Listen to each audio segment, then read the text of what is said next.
What's going on, guys? It's Michael MGF, and today I am so excited to be doing my review on the new LEGO Marvel Superheroes Hulkbuster Ultron Edition, and the center for this one is 76105. The recommended ages are 14 and up, and it has piece count of 1,363, while the price point is $119.99. Seriously, where was this set 3 years ago? Would have made a lot more sense, because that's when Age of Ultron was actually coming out, and I also had a LEGO store near me 3 years ago. This time I had to drive 2 hours to the nearest LEGO store. So, yeah.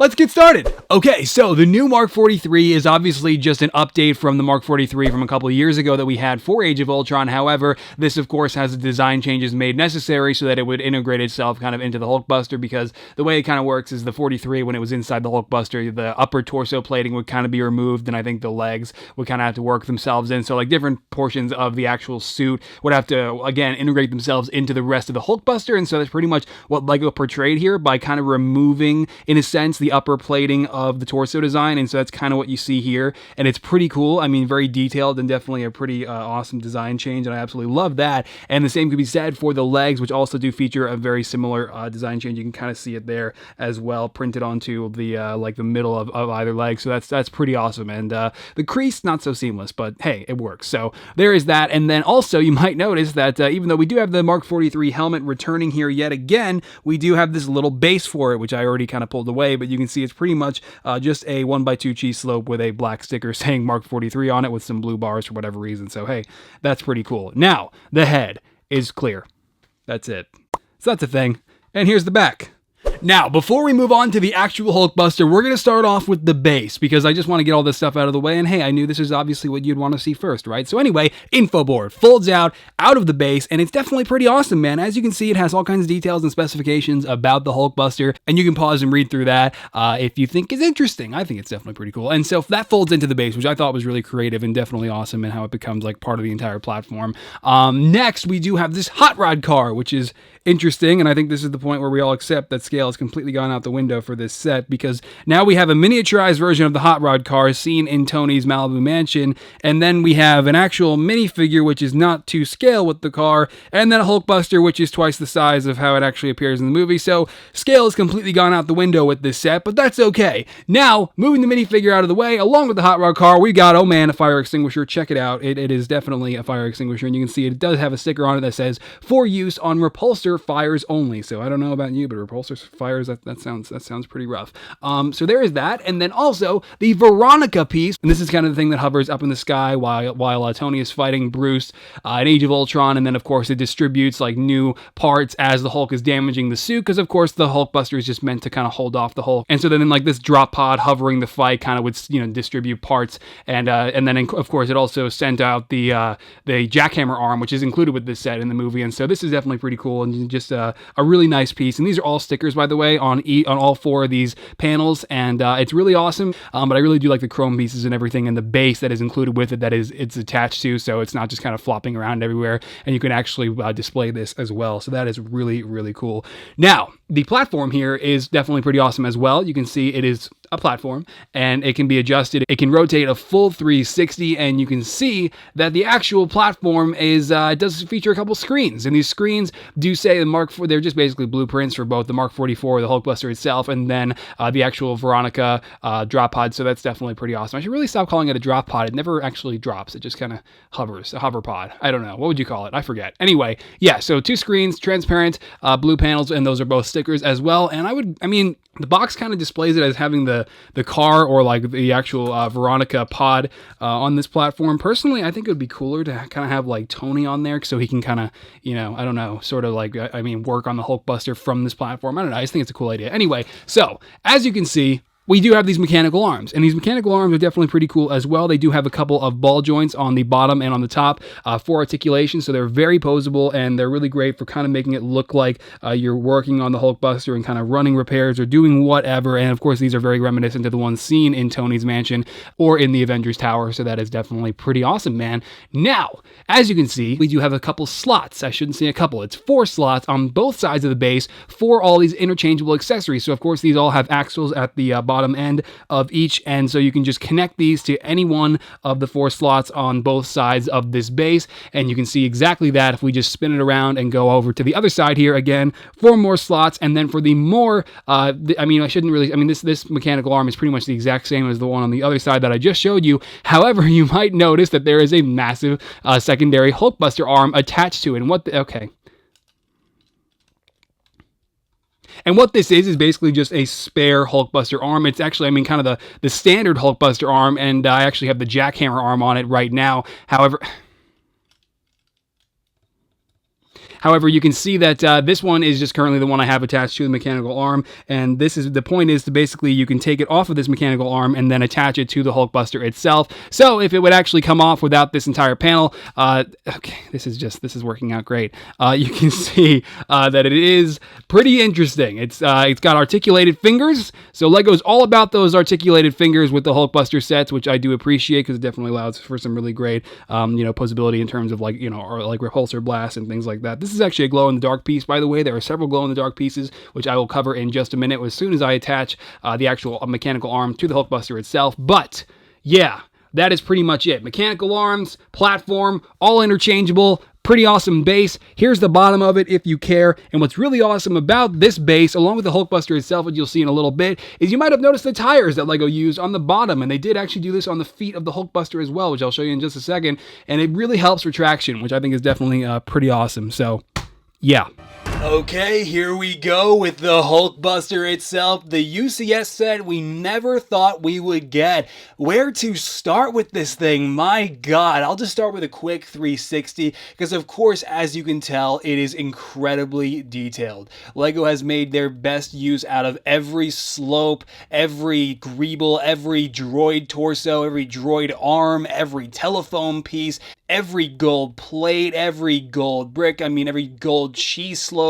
It's all there, and LEGO really did a fantastic job in capturing the detail and really just kind of like the bulk of the Hulkbuster. And they also did a great job with the smaller scale Hulkbuster that just came out for Infinity War as well. But obviously, when you make a $120 set, when you don't have to take scale into account, you can really do a lot here, and that's what LEGO did. And I assume that's why they finally just gave in and decided to make this set, because I assume even maybe they thought that this would not only be a great set for consumers, but also the fact that you can just do a lot more when you're operating on a scale like this, and when you just basically take the scale and throw it completely out the window, which is fine because this is awesome and it makes for such a cool display piece. And to really put it into perspective just how big this thing is, here is the Iron Man suit right next to it. It is a pretty massive build for the most part, and I really love how they incorporated even more detail on top of that in the form of stickers. We have stickers on the slopes next to the main dome, and the actual dome that of course has the helmet print that's of course printed, and then you have more stickers like down on the torso. You have more stickers on the slopes, on the thighs, some stickers on the arms, and it's just really cool how much LEGO was able to pack into this. Now,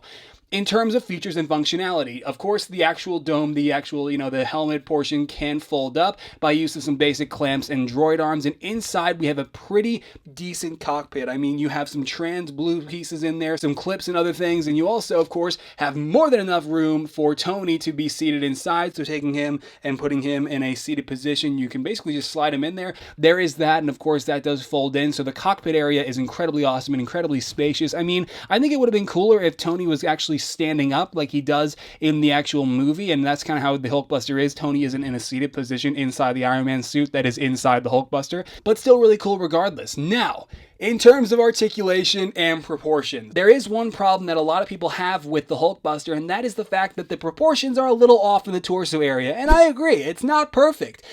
Basically, the problem is that LEGO, first of all, it's a little bit, smooth, and the detail kind of is absent in this area on the actual front of the build, but that's really not the issue. For me, the issue is I kind of feel like the Hulkbuster should have been smushed a bit. It's a little too tall, and there's a little bit too much height going on here with the lower torso. goes. So, I mean, it's really nitpicky, though, if you ask me. It just doesn't bother me as much as it does other people. I think that can be overlooked pretty easily. And so now, as you can see, of course, there are plenty of hinges and ball joints all over this thing. And so articulation-wise, you can see that we do have the arms can be moved and rotated in a full 360, and so that works out really well. The same can be said for the actual like elbow joints, except they can't go side to side or like do a full 360, but they are articulated, as are the fingers, because again, all the Hulkbusters can't miss out on their finger articulation, so all 4 fingers are articulated on the left standard arm over here. And then if we move over to the jackhammer arm, and of course, like I said earlier, I do have the jackhammer arm attached right now, so the same basic function. The actual elbow joint just goes back and forth, and that is a ball joint, but again, it can't go like side to side, left to right. It can only go up and down, which is fine.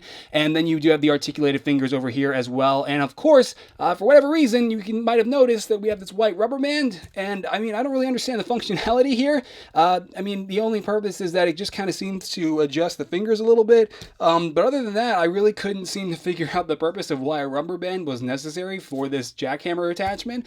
So anyway, if we go ahead and remove it by you just pull the ball joint out of the socket, we can take the actual standard arm that you saw with attached to the base earlier and do the exact same thing, just attach it via the ball joint, and so that works out pretty well. And that is, of course, that does have the same articulation up and down, but not side to side. We have these like arch pieces up here on the shoulders, which can be moved and adjusted, which are kind of cool. And it makes a bit more sense if they're kind of folded all the way down. They look a bit more accurate that way, but then for some reason, it just kind of, I don't know. I feel like the arches, they kind of look a little bit better when they're folded up, even though that's not really the accurate position.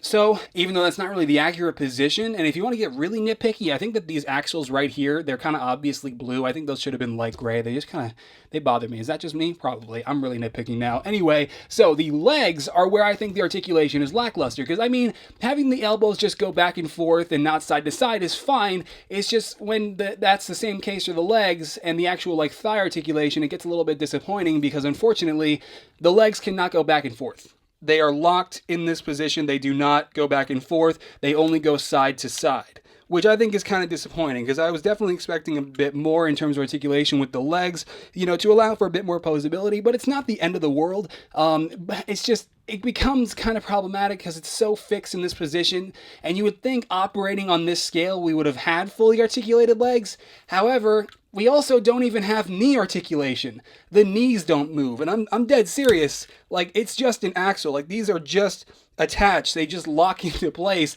and it's kind of disappointing. So I think that's kind of a shame. And then also you might notice we do have articulation on the feet, so at least there is that. And we do have a couple pieces on the back, some basic ball jointed clips that are just attached there to, you know, for some extra support. And of course that is also accurate to the actual Hulkbuster in Age of Ultron as well. But yeah, man, the articulation is fine on the upper half, but then it's like when you get to the legs, man, they're pretty locked in place, which I thought was kind of disappointing. So anyway, as you can see, on the back, there is a bit more functionality going on here. This is something that is, of course, shown off on the box art. And basically, the idea here is this little panel right here with these two golden plates right there and there. You push that in, and then, oh boy, light up brick. Can you see that? Check it out. It's a freaking light up brick. It's pretty awesome. I absolutely love that. And it basically takes the trans blue brick that's in there and it makes it light up in trans orange. So that is a thing, and definitely pretty awesome. So yeah, was not expecting light up brick. I hope that will last. I really don't have a lot myself, and I don't have a lot of experience with them. But yeah, either way, as you might have noticed, there's also articulation with the actual waist, and you can rotate the entire Hulkbuster a full 360, like the entire upper half can just spin around. And that works. It's just the leg articulation kind of sucks. So, yeah, man. Now, apparently there are some glow-in-the-dark pieces all over this thing. All the white pieces are apparently glow-in-the-dark. We're going to find out. I'm going to shut the lights off and see if this is a thing. Oh, there's still a light on in here. Hang on. Okay. And the window. Oh, my God. I can't escape light. You know what? Fine. We'll make it awkward. I'm in the bathroom. There we go. Check it out. Glow-in-the-dark studs. You can kind of see. I think. Probably not. There's definitely a lot more of them on the back. So there you go. Oh, and there's also some on the back of the legs. Kind of see that? No, I didn't think so. Okay, so now that I've proven that the glow-in-the-dark pieces are indeed glow-in-the-dark, that actually pretty much does it for my coverage on the new Ultron Edition Hulkbuster. This set is definitely really awesome. It's kind of a shame that the torso area is a little bit off in terms of the proportions and the leg articulation is pretty stiff. But dude, I am a collector at heart when it comes to my LEGO sets. I display most of them, and of course this is one that I will display for years to come. So when it's sitting on my shelf at home, it's not a big deal that I can't move the legs. It's not the end of the world, and it doesn't ruin the set for me. Now, was it worth me driving 2 hours away to the nearest LEGO store? Yeah, man, this is an awesome set, and I really am glad I got to talk about it with you guys. And of course, dude, I mean, it's just awesome regardless of its flaws. And I mean, while I was building it, I don't know if it was because I drove all around like half of the state, or if it was just because I had also been running a ton of errands, but dude, I am so glad that I picked up this set, because as I'm building it, I'm like, dude, I'm getting my money's worth. Like, I felt like I was building this thing forever. I was probably just really tired. So is this set worth $120?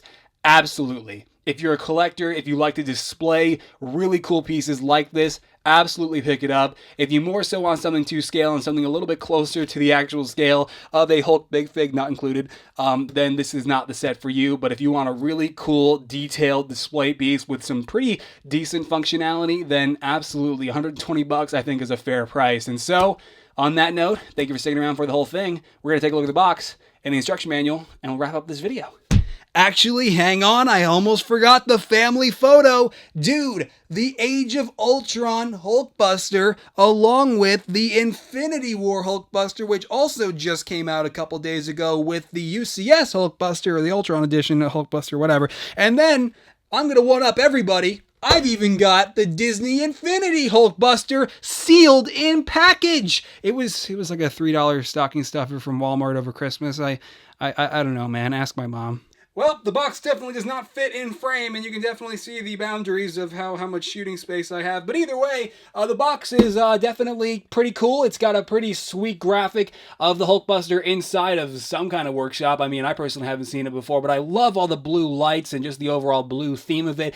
But I'm going to go on a bit of a tangent here. I'm kind of confused by the graphic in the bottom right, because if what the LEGO designers told me back in 2015 still holds up and LEGO designs sets for movies like the MCU a year in advance, it makes me wonder why we have the Age of Ultron Hulkbuster. They even put the logo down there in the bottom right instead of the Infinity War Hulkbuster. Like, let's say, and you know, they started developing this Hulkbuster a year ago, and they also started developing the Hulkbuster for the Infinity War sets a year ago. You know, it's like, why did we get the Age of Ultron Hulkbuster for the actual UCS set, but then the Infinity War updated design for the smaller set? It makes me just wonder, like, maybe because there was just a lot more reference available. Maybe it was just because the design was more finalized and they were concerned that things might change for the Infinity War Hulkbuster when the final movie came out. I don't know, man, but we got the Age of Ultron Hulkbuster regardless. And then at the top, you can see you got the dome piece for the helmet supporting the actual size reference. And then on the back, we have the back. And yeah, light brick, attachments, articulated fingers. LEGO loves their Hulkbuster articulated fingers, and it's pretty cool, man. Okay, now the instruction manual. This should be a learning experience for all of us, because I mean, I was pretty delirious when I finished building this at 3 a.m., so I have no idea how long this instruction manual ran for. Okay, 177 pages, and oh boy, guess what? Infinity War ads for an Age of Ultron themed set. How exciting! And so there's that, and then LEGO Life. So that's cool. Oh yeah, sure enough, I forgot to show you. Tires on the bottom, little wheel pieces to add for traction. Just a little added measure to make sure this guy doesn't fall over. So you can see I'm bumping it, it's not falling over. LEGO did a pretty good job of making sure this thing would stand up. All right, guys, there you go. Forgot to put the minifigure back. Alright guys, there you go. That is it for my review on the new Hulkbuster Ultron Edition. Let me know if you enjoyed this one. I definitely did not expect to be reviewing a Hulkbuster of this scale in 2018. I mean, LEGO just kind of spring this set on us very randomly. But I mean, yeah, let me know what you think. I mean, it's not a perfect set by any stretch, but I personally would have picked it up regardless of whether or not I was reviewing it, because this is just really cool. I mean, despite it having a few problems with the proportions, I mean, it is a really, really awesome build and absolutely worth picking up. So Yeah, man. If you enjoyed the review, though, or maybe found it informative, or if you care enough, be sure to let me know by dropping this video a like below and or your opinion on the set down in the comments. Like I said, love to hear what you think, and you can definitely do that. It would be very much appreciated. And yeah. So, social media. Want to see new Infinity War customs? I just made some pretty serious progress on Thor. As soon as they announced that Infinity War was coming out a week earlier now, I pretty much just kind of made Thor in almost 2 days. I still have to finish that figure. It's kind of like halfway done. Anyway, you want to see the new custom Infinity War figures as I really work hard on them to get them done by April 27th, hopefully. I'm praying to God. Definitely check those out. Links to social medias down below. And yeah, man, Hulkbuster, Ultron Edition, UCS Hulkbuster, way out of scale. Was not expecting to ever have a Lego set like this, but it's a thing now, and it's pretty cool. So pick it up if you think so as well. So on that note, I really got to get back to working on the Infinity War figures. Thank you for sticking around for this entire video. Really appreciate it. I'm going to go. I'll catch you later. Okay, bye-bye.